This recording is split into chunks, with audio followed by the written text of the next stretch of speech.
I like to tell this story in full because I don't think I bring it up too often and it requires some context. So, a long time ago, when the sector was much smaller and much more autistic, but also much less autistic in a different way, I was just beginning to stream. And one of the big players, because this was back when there was actually a sector and there were lots of people jumping onto each other's streams and arguing, and Ralph was like a big deal. And he wasn't like a complete train wreck. This was like right around like the Hill stream era, moving on to stream.me and stuff. And one of the guys heavy in this was Zoom. Zoom is a pedophile. He's been a pedophile or known to be a pedophile for a very long time. Because way back when, he had an argument in public on a stream with a girl that he was talking to. And it was revealed that he made her watch child pornography together. And the details of what kind of child pornography it was came out in this conversation. And it's pretty fucking dire. It's really disgusting. And for some reason, Zoom is kind of like, I would say he's like dark triad. He's definitely somebody that lacks emotion. And what's weird about him is that he is one of the most arrogant pricks in the face of the fucking planet. Like there's some like this guy literally cannot stop sucking his own dick for a second. And he would get on these streams and he would like try to like dox, and I don't want to say like the people that he was with would do things that were like ostensibly illegal. So he developed this reputation. He never got much of a following because he's a loser. And people would just start calling him a pedophile if they were bold enough to do so. But eventually he fucked off because he couldn't get a following in public because everyone would just call him a pedophile. And even when he came back under different names, people would just call him a pedophile again because he had a really distinct way of talking. And it was really obvious it was him because he would just start deep throating himself like on the mic every time. So he never was able to become like a big celebrity like he wanted to. Instead, he became a chief operating officer at a company called Path. And there are audio logs of Corey Barnhill, who now goes by Corey Shiratori. He actually changed his name to August Hart, which I've mentioned before is the name of the comic book character Godspeed. So he literally named himself after the comic book character that he's obsessed with. Like if you look at his room, like there are videos of him doing Zoom meetings for Path, like with customers. And he's in his room, and his room is like dark, gloomy goblin den. And you can see like the Godspeed, like the comic book character apparel and like lights on his wall, like posters. So he's in like this man-child goblin dungeon surrounded by comic book paraphernalia as an adult, as like a C-level executive at an ISP. Really cringe. And he literally named himself after this comic book character too, as a way to dodge accusations that he's a pedophile because he went online and said that he was a pedophile and watched child pornography. Now we had issues.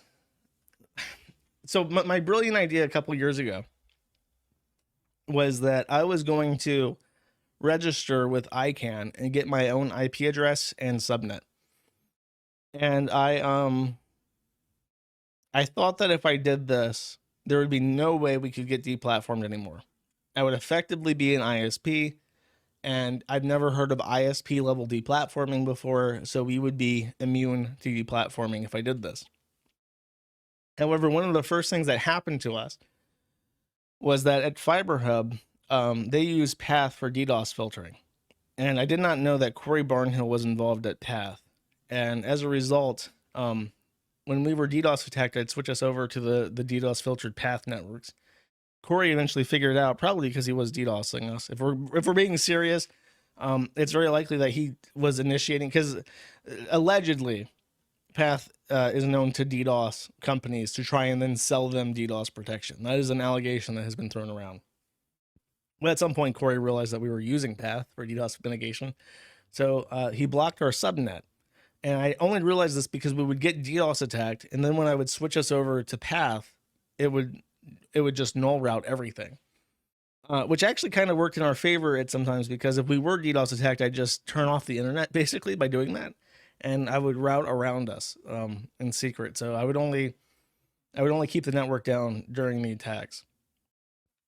This eventually caused FiberHub to switch over to Zayo, which offers similar services, and it started the long decline of Path as a company, because they were actually really big. They were a multi-million-dollar company, handling lots of money, and now they're on the verge of bankruptcy.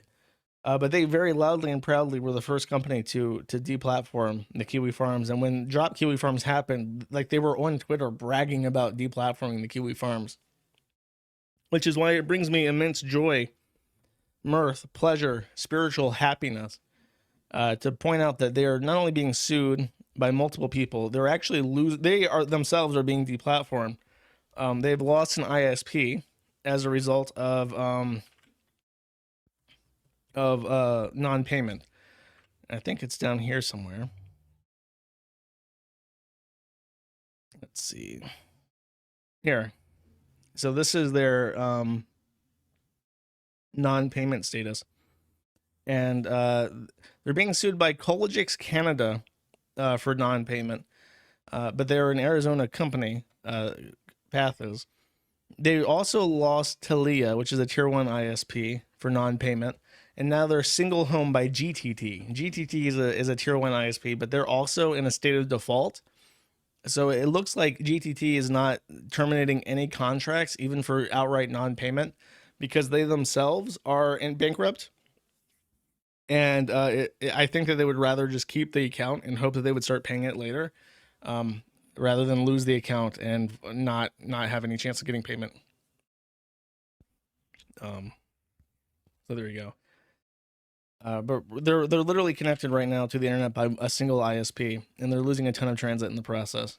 I think I mentioned last stream that Cogent also lost a tier 1 ISP. Oh wait, no, here. I definitely totally have turned off fucking network sound effects. Why is it doing this? It is off. Oh, I have to mute Thunderbird as well. Okay, that's fixed. Oh, they were kicked by NTT. Sorry, Cogent was dropped by Telia.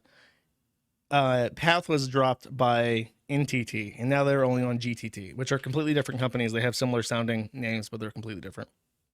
So my whole point with this is that Path collapsing is one of the funniest things ever.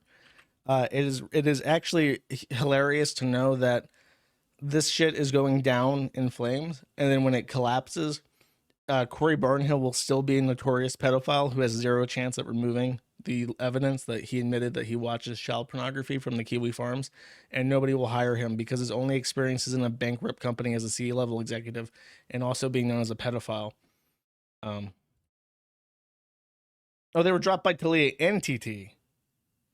And Cogent has been de-peered with NTT and EU. Okay, sorry. I do not have the map of the internet in my brain, unlike some people. Anyways, yeah, it's really funny. It's really funny watching this. Look at this. Augustus Hart. He named himself after a comic book character. That's one of the most embarrassing fucking things ever. And now he's made that. Now, if you Google the comic book character, you see that the comic book character jerked off to child pornography. I don't know, sex suck. And the funniest thing about this, I can't even tell you. My feud, or rather, Corey's feud with me, is like the longest boomerang ever cast. Path deliberately trying to fuck with the Kiwi Farms has resulted in long-term prospects for the forum that are impossible to really adequately describe right now. I'll just phrase it like this: Corey and Path hating you and going and forging court documents to try and trick providers into shutting you down is one of the best forms of advertisement and goodwill that you can possibly ask for on the internet. The way that works. Thank you for watching this clip. This is the CAC Remember to like and subscribe.